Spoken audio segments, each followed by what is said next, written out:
amis, pasteurs, hommes de Dieu, mon nom c'est Pasteur Christophe, je suis pasteur ici aux États-Unis et c'est quand même une joie pour moi de parler directement avec mes frères, amis africains, hommes de Dieu, femmes de Dieu. Donc, nous allons ce matin discuter à propos de Jean 17, 23. Et si vous êtes ici, vous allez voir que nous avons notre sœur que nous appelons Sandra West.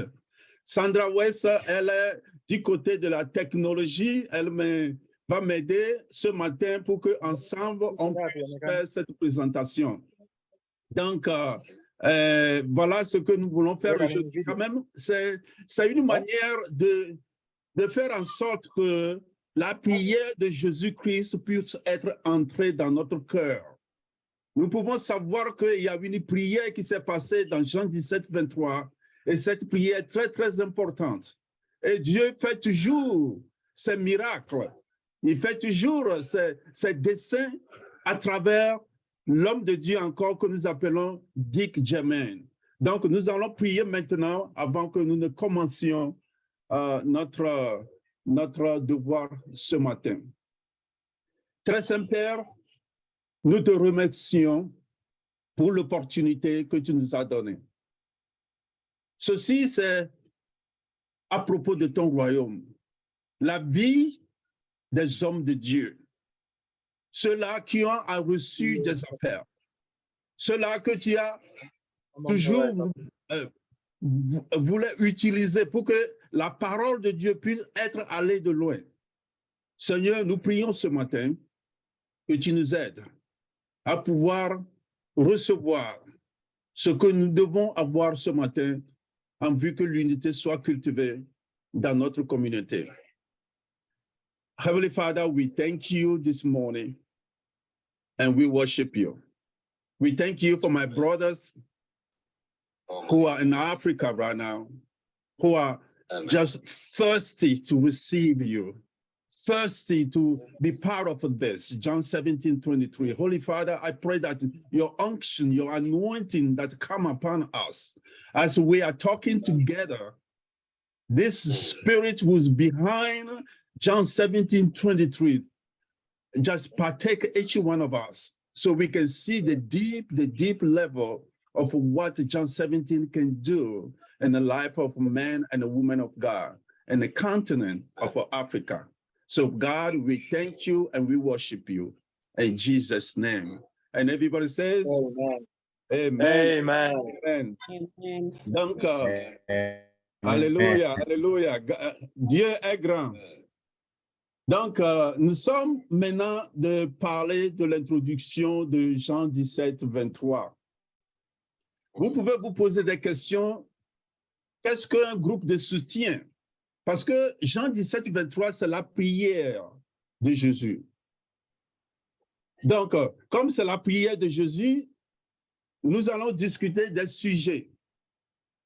Le premier des sujets, c'est parler du ministère de Barnabas. Le second, c'est qui est en groupe? Qu'est-ce que c'est le groupe Jean 17, 23? Le troisième point est que comment un groupe peut être formé? Comment ça se forme le groupe? Et nous allons continuer à voir à peu près des conditions qui font que le groupe peut rester un peu longtemps, consistant et durable. Nous appelons ça phase pilote. Et nous allons aussi parler un peu de les caractères de ceux-là qui vont faciliter le groupe pour que le groupe grandisse. Dans un langage, on peut dire qu'un leader de groupe. Quand nous parlons leader de groupe, c'est un peu une façon de commander, mais nous disons faciliter, parce que nous sommes là pour faciliter. Nous sommes tous des leaders, nous sommes là pour faciliter le groupe pour que le groupe grandisse. Donc, et aussi, nous allons voir les étapes qui font partie de cela. Donc, voilà ce que le sujet dit. Donc, Jésus a prié dans Jean 17, 23 au Père à propos de nous, ses disciples. Et la prière, c'est ceci. moi en eux et toi en moi, afin qu'ils deviennent parfaitement un. Afin que le monde sache que tu m'as envoyé et que tu les as aimés comme tu m'as aimé. Avec Barnabas Ministry, nous croyons que Dieu nous a appelés à faire partie de l'accomplissement de cette prière de Jésus. En réunissant les dirigeants pastoraux dans une unité authentique, rationnelle et spirituelle, en les connectant dans des groupes de responsables spirituels. C'est ce que nous appelons Jean 17, 23. Dans Jean 17, 23 groupe, les responsables spirituels sont encouragés, inspirés et avoir l'habilité à poursuivre ensemble le ministère du royaume, ce qui amènera le monde à croire que Jésus est Seigneur et que Dieu les aime. Donc, quel est le résultat d'une authentique unité rationnelle? Nous parlons des unités, une unité qui est authentique. Nous avons vu, d'après plusieurs années de Jean 17, 23, les pasteurs de nos groupes rapportent qu'ils sont émotionnellement et spirituellement renforcés et qu'ils dirigent mieux les congrégations et que les églises de leur communauté sont unies et que leurs communautés sont mieux servies. Voilà à peu près. Et si vous avez votre téléphone, vous pouvez mettre ça un peu mute pour que nous puissions continuer. Voilà, nous avons aussi le directeur, je peux dire le directeur mondial de Jean 17, 23, pasteur Rob Wood, qui est là pour nous venir nous assister. Donc, welcome our dear friend Robert Wood. May God bless you. Donc, nous disons que le résultat est tout à fait normal. Et le témoignage des hommes de Dieu qui ont déjà exploité ceci a été vraiment magnifique. Voilà pourquoi nous pouvons maintenant parler de qui est dans le groupe.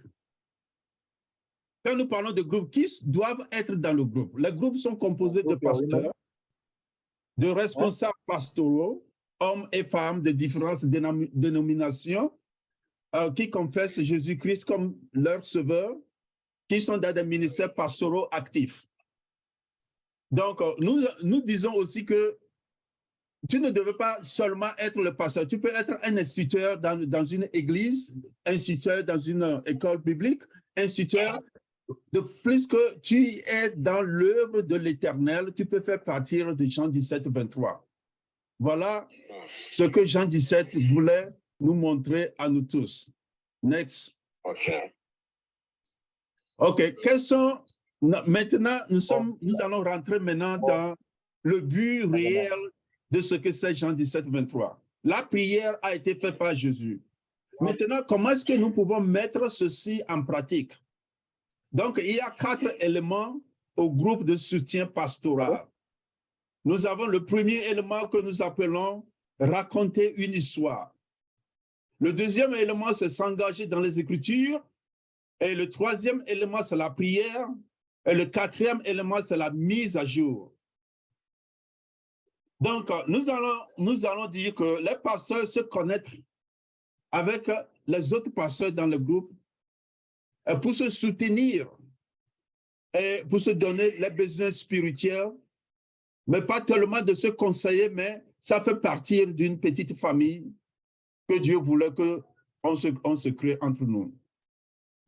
En général, il y a 3 à 5 pasteurs qui se réunissent régulièrement pour s'engager dans les 4 éléments de la vie de groupe, les éléments que je viens de citer.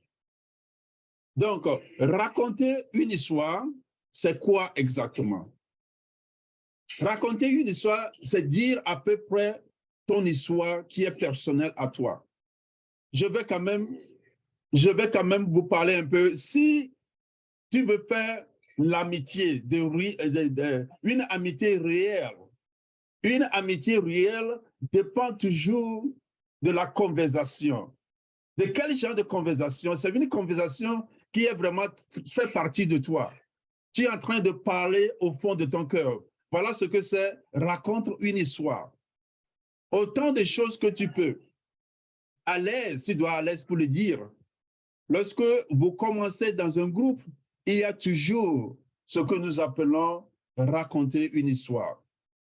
Si nous parlons de les Écritures, s'engager dans les Écritures, nous savons que la parole de Dieu, c'est ça qui nous guide toujours à faire beaucoup de choses. Dans la parole de Dieu, nous recevons l'inspiration. Dans la parole de Dieu, nous pouvons voir la main de Dieu qui est en train de nous parler à chaque moment que nous ouvrons les Écritures. Donc, écoutez les Écritures, puis partager ce que nous avons attendu du Saint-Esprit. Et la prière, c'est parler avec Dieu et écouter la direction du Saint-Esprit, à la fois individuelle et collectivement.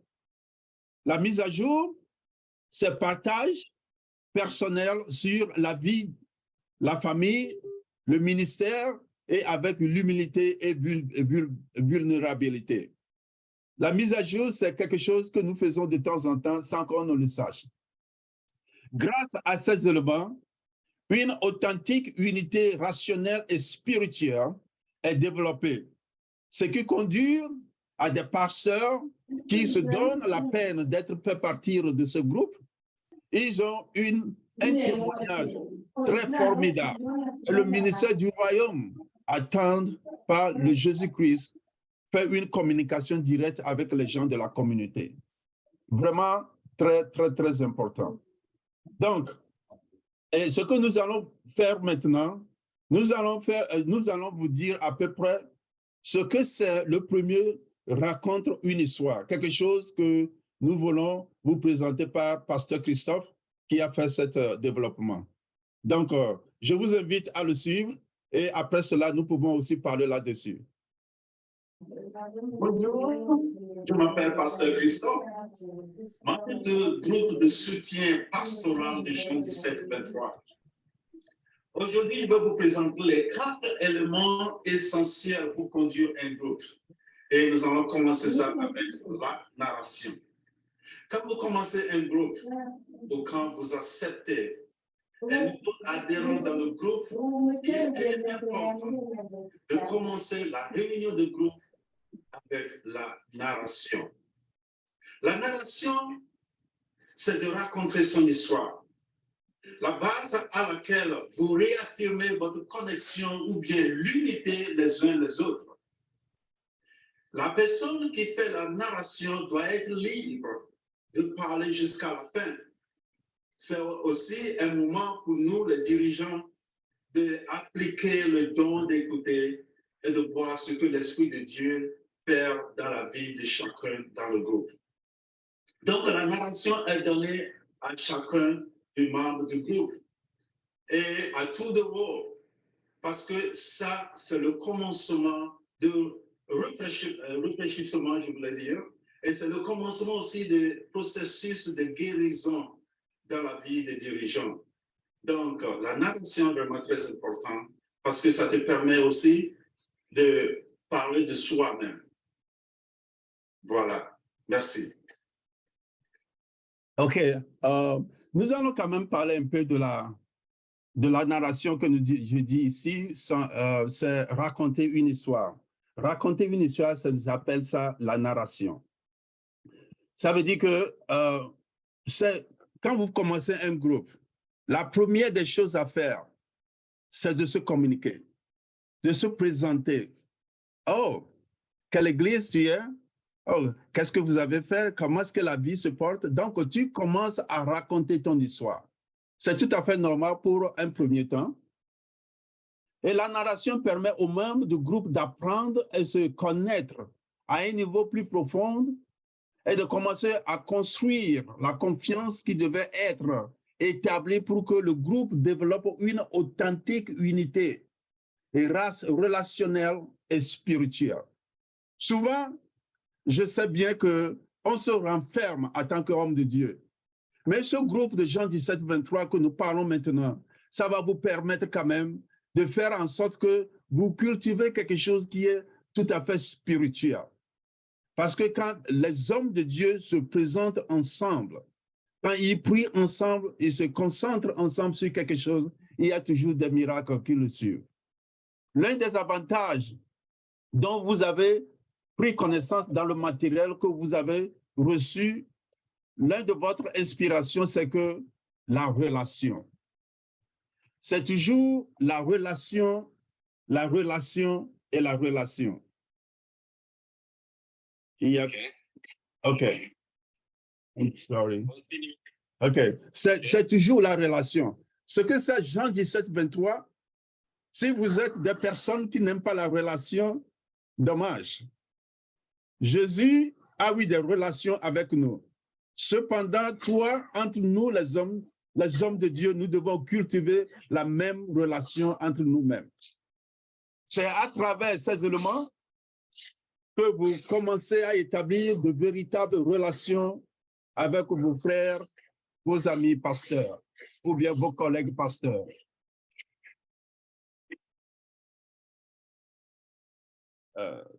It's too much noise here.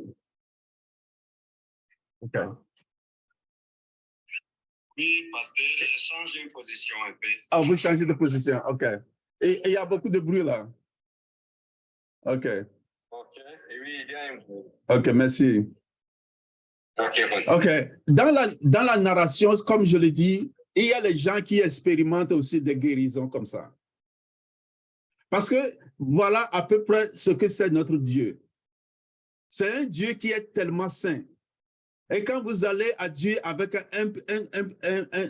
un cœur pur, un cœur qui est vraiment saint, et que tu voulais quand même dégager tout ce qui est au fond de ton cœur, tu vas expérimenter des choses que tu ne sentais même pas que ça va y arriver à toi. Et en ce moment, nous développons des relations entre pairs. Et nous parlons de la façon dont nous partageons notre histoire dans un groupe. Un groupe de Jean 17, 23 est un endroit sûr. Et vous pouvez donner cette relation et approfondir votre histoire. Et savez que le groupe-là, c'est un groupe qui est vraiment sain et que quelqu'un d'autre n'allait pas sortir de ce groupe et partager la même histoire avec quelqu'un d'autre en dehors du groupe. Le groupe doit être un groupe vraiment, je peux dire qu'un groupe de famille. Donc, quand vous vous racontez chaque matin, ou chaque moment que vous vous raconterez, le pasteur, ils ont à leur disposition 30 ou 40 minutes pour raconter son histoire. Parce que je savais que dans toute chose, il faut mettre de règlement. Parfois, les gens continuent à parler, ils ne s'arrêtent pas. Alors que la journée est très courte, nous voulons donner la possibilité à tout le monde à partager ces histoires. Donc, c'est à vous-même de vous conduire en sorte que nous pouvons arriver à écouter tout le monde. Si vous pouvez vous donner 30 minutes à chacun, ce serait une bonne chose. Et il est clairement indiqué à tout le monde qu'il n'y aura pas de conseillers parce que ce n'est pas un groupe où on est là pour conseiller les uns les autres, parce qu'il faut être aussi respectueux et avant même de rentrer dans la vie personnelle de quelqu'un, il faut toujours son avis. Chaque pasteur qui s'engage activement pour écouter, pour répondre. Nous ne devons pas interrompre quelqu'un parce que l'histoire que la personne est en train de dire, ça a un rapport de toi. Donne-toi toi-même le temps et quand ton temps arrive, tu vas parler parce qu'on se rend compte que parfois, on est en train d'interrompre quand l'autre est en train de parler. Donc, ce sont des petites choses que nous pouvons quand même avoir la peine de comprendre. Donc, les questions peuvent arriver à propos de la narration. Si tu as une question de cela, tu peux poser une question. Si tu n'en as pas, nous commençons maintenant. Nous continuons avec s'engager dans les Écritures. Et il y a quelqu'un qui a une question. Je sais que nous ne sommes pas tous. Nous avons 1, 2, 3, 4 qui nous écoutent avec Pasteur François. Est-ce que vous avez une question à propos de la narration? OK. Et j'ai vu qu'il y a des gens qui sont à l'extérieur, Okay. qui vont vous attendre. Objectif. Il y a, à ce base, c'est ce objectif. Nous sommes très contents et très contentes Pour votre information, déjà chapitre 17, verset 27, comme les visions de cette Verset 23. ministère, j'espère. Amen. Oui, ça, nous sommes contents de vous agrandir cet ministère, de vous enseigner ici, parce que c'est la première fois, pour la première fois, c'est difficile pour vous comprendre automatiquement ces enchaînements de clichés, oui, pour vous être capable de répondre à cette question de ce ministère. Ça, c'est un. On ne peut pas laisser pour une fois, tout simplement. Il faut continuer de vous enseigner pour cette vision, parce que les gens ici ont dit que c'est très content et très content pour votre vision et ministère de Barbanis, j'espère. C'est là où la deuxième question, si vous prendre, il faut vous équiter sur les visages des hommes et sur cette de venir ici pour vous voir. Il faut vous mettre à votre les actions pour vous venir ici au Rwanda pour avoir les serviteurs du Seigneur. C'est ça le deuxième. La troisième question, c'est pour vous demander, vous prier sur cette des églises ici au Rwanda. Il faut prier très beaucoup pour vous continuer de enseigner et distribuer la parole de Dieu. Amen. Merci beaucoup. Merci à Pasteur François. Je pense que votre doléance serait soumise à l'administration officielle pour que nous puissions penser comment est-ce que nous pouvons faire un saut à Rwanda pour que nous aidions les hommes de Dieu rwandais pour que nous puissions cultiver l'unité entre nous-mêmes dans la terre rwandaise. Donc, merci pour ta doléance et merci beaucoup. Donc, nous allons maintenant nous engager dans les Écritures. Comme je le disais, il y a 4 façons pour faire tenir le Jean 17, 23. Il y a rencontre une histoire, c'est ce que nous appelons la narration. Le deuxième point, c'est s'engager dans les Écritures.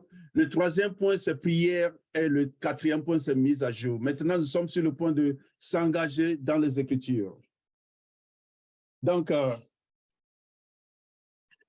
bonjour, je m'appelle Pasteur Christophe, membre du groupe de soutien pastoral de Jean 17, 23. Est-ce que vous nous sommes en train de parler de 4 éléments que nous avons besoin pour... Et maintenant, nous allons parler de... Jean-Pierre, est-ce que vous pouvez écouter cela? On s'engager dans l'écriture. Donc, vous savez, le groupe est ouvert à tout le monde. Ça veut dire que à toute personne de différentes dénominations chrétiennes. Cependant, ce qui est conseillé, c'est de choisir un passage biblique par le leader ou bien un membre du groupe. Et une fois que vous avez cela, vous pratiquez quelque chose qui peut quand même être spirituel. Qu'est-ce que je voulais dire par là?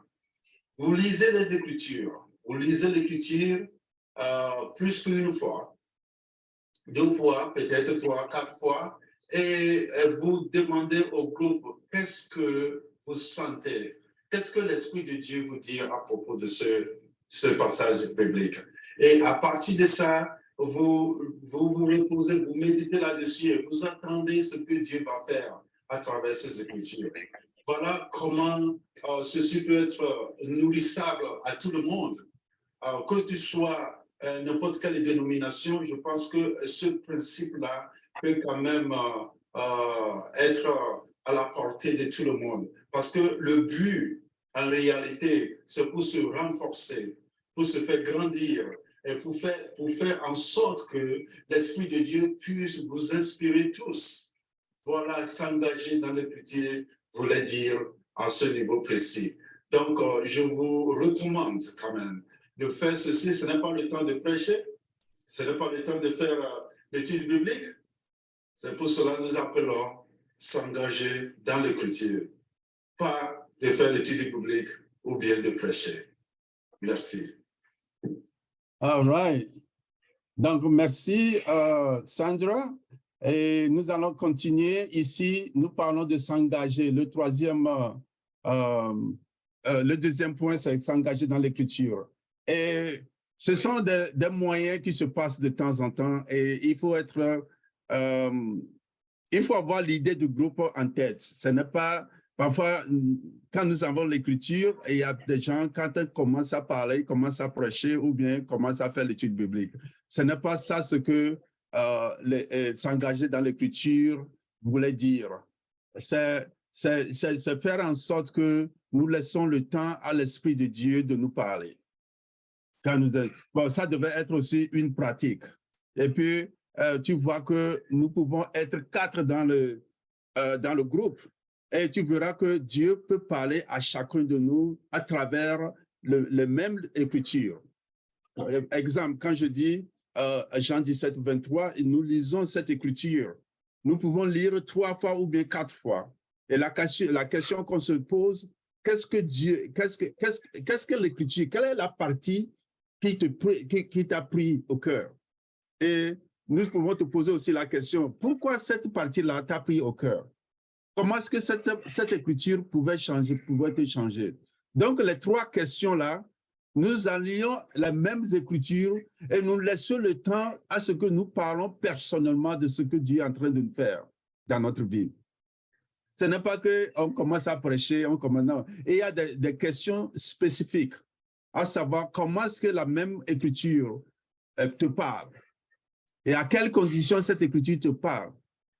Et quand tu pouvais quand même aller là-bas, en ce moment, tu commences même à entrer dans ton cœur, à savoir à peu près comment est-ce qu'il faut écouter, il faut rencontrer les choses. Donc, voilà exactement ce que c'est s'engager dans les Écritures. C'est vraiment essentiel. C'est vraiment essentiel de s'engager dans l'Écriture. OK. Maintenant, nous allons parler de la prière. Et le 3e point. Can you play that now? Christophe, Kevin is saying he doesn't understand French and they'll need to have someone that help him understand. I'm not sure. Well, I think that's just one person. I don't know. Yeah. Yeah. So, si vous avez des questions, j'ai l'impression qu'il y a quelqu'un de vous qui comprenne l'anglais aussi. Et vous voulez que je répète la même chose en anglais? Je vous en prie, faites-moi savoir pour que nous puissions gagner au peu le temps, parce que si vous pouvez comprendre totalement ce que je suis en train de dire, alors je ne pense pas qu'il fallait que je répète la même chose en anglais pour gagner du temps. Mais dans le cas contraire, je vous en prie, faites-moi un signe pour que je puisse être clair avec vous. Amen. Maintenant, nous allons commencer. Je disais que si vous ne comprenez pas, vous voulez que je répète la même chose en anglais, je vous en prie, faites-moi savoir pour que nous puissions le faire. OK? All right. Donc, maintenant, le 3e point. Bonjour, je m'appelle Pasteur Christophe, membre du groupe de soutien pastoral de Jean 17, 23.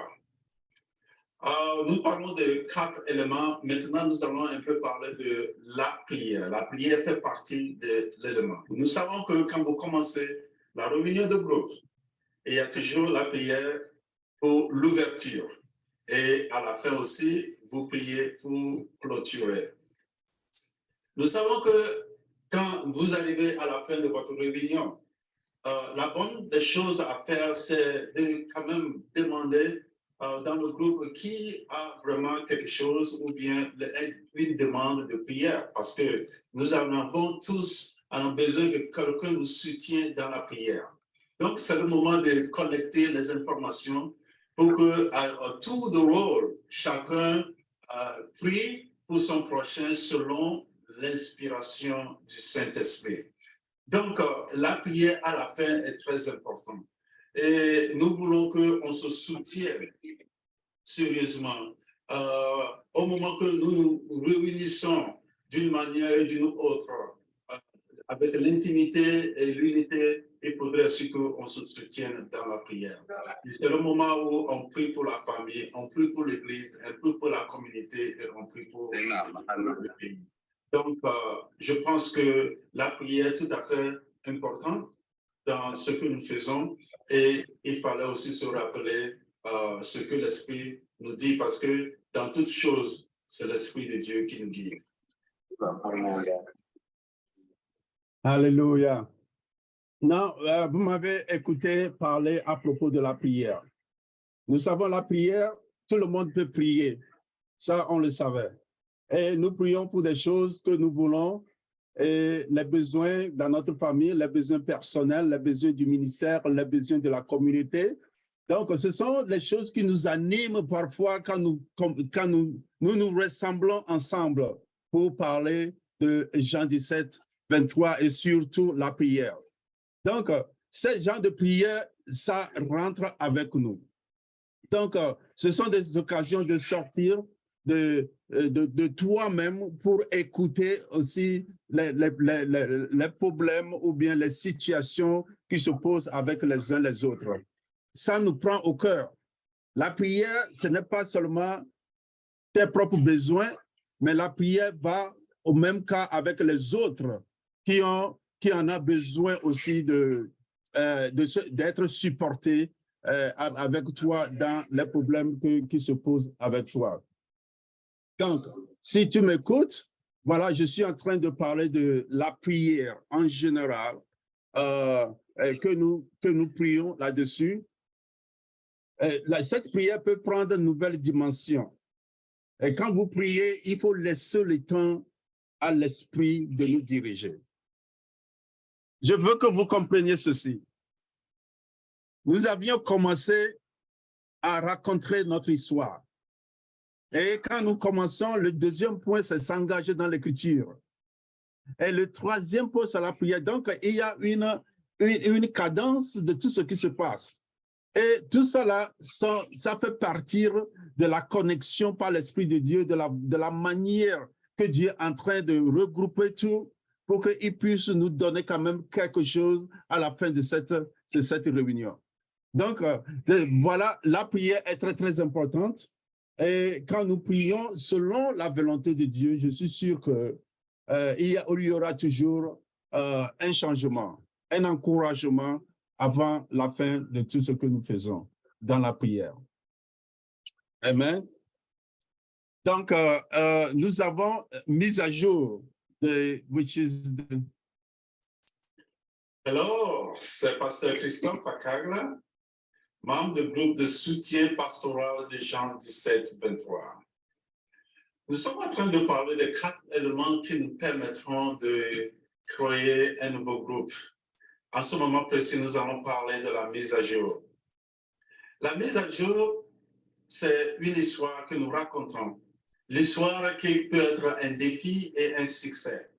Et quand nous racontons cela, ça vient naturellement. Ça peut être de la semaine passée, ça peut être le dimanche passé, ça peut être quelque chose qui est vraiment quelque chose qui est arrivé à notre famille et nous voulons raconter à des amis sincères que nous avons dans le groupe. Donc, voilà comment nous construisons ce groupe de Jean 17, 23. Donc, ce que je voulais vous dire à propos de la mise à jour, ce n'est pas quelque chose que tu vas planifier. C'est quelque chose qui se passe de temps en temps. Et ça permet aussi d'engager chacun de vous dans le groupe. La mise à jour est très importante. C'est de se poser la question, qu'est-ce qui s'est passé la semaine passée? Qu'est-ce qui s'est passé à l'église? Qu'est-ce qui s'est passé? Comment la famille se porte? Voilà ce que nous appelons la mise à jour. Et j'espère que ça aussi, ça fait partie de l'unité dont nous parlons et de la concentration pour former quelque chose de très important dans le groupe. Nous avons vos besoins, sincèrement. Merci. Mise à jour. La mise à jour ici, c'est de raconter encore d'une manière et d'une autre nos problèmes, nos situations de la semaine. Bon, il peut y arriver que la semaine passée, vous avez parlé de quelque chose. Donc, la mise à jour la semaine prochaine, on se demande de ce que nous avions parlé la fois passée, comment cela s'est déroulé. Donc, nous faisons la mise à jour pour rester ouverts en contact les uns avec les autres. Encore une fois, nous appuyons sur l'authentique unité rationnelle et spirituelle que nous désirons pour les pasteurs. Grâce à la mise à jour, nous pouvons rechercher des conseils et des encouragements et les défis auxquels nous pouvons être confrontés. Donc, la mise à jour permet d'avoir des personnes dans nos vies avec lesquelles nous pouvons être transparents et vulnérables. Parce que la mise à jour, parfois, ce n'est pas à n'importe qui tu parles avec tes problèmes. Donc, tu as la confidence de parler avec quelqu'un que tu connais très bien, quelqu'un qui, tu sais que quand tu partages cette nouvelle avec, il ne peut pas aller à quelque part pour divulguer cette parole. Donc, il va prendre quand même conscience de ce que tu es en train de dire. Donc, la mise à jour, c'est à peu près des choses que nous ne parlons pas de temps en temps, mais quand on parle de cela, ça vient au fond du cœur. Voilà. Donc, nous parlons en général de Jean 17, 23, à peu près avec ces 4 éléments qui nous aident à devenir un homme de Dieu, que Dieu nous a appelés à être, selon la prière de notre Seigneur Jésus-Christ, et que cette prière est en train de travailler très bien si nous mettons en pratique cette prière à travers le groupe que nous appelons Jean 17, 23. Donc, voilà ce que nous disons à peu près dans la mise à jour. Nous avons aussi les gens que nous appelons les gens qui facilitent à cela. Cela qui facilite à faire en sorte que cela se passe très bien doit être aussi dans la sagesse de Dieu, parce qu'il y a la sagesse qui fait que les choses marchent mieux. Donc, quand vous avez ce genre de sagesse en vous, ça pourrait vous aider aussi à être avec la compassion et de la manière que nous faisons, nous dirigeons ce groupe, fera en sorte qu'il y a la joie et il y a la confiance. Et il y a le fait que vous ne pouvez pas manquer à faire partie du groupe, et cela vous aide aussi à être totalement dans la manière Dieu voulait que tu sois. Donc, voilà.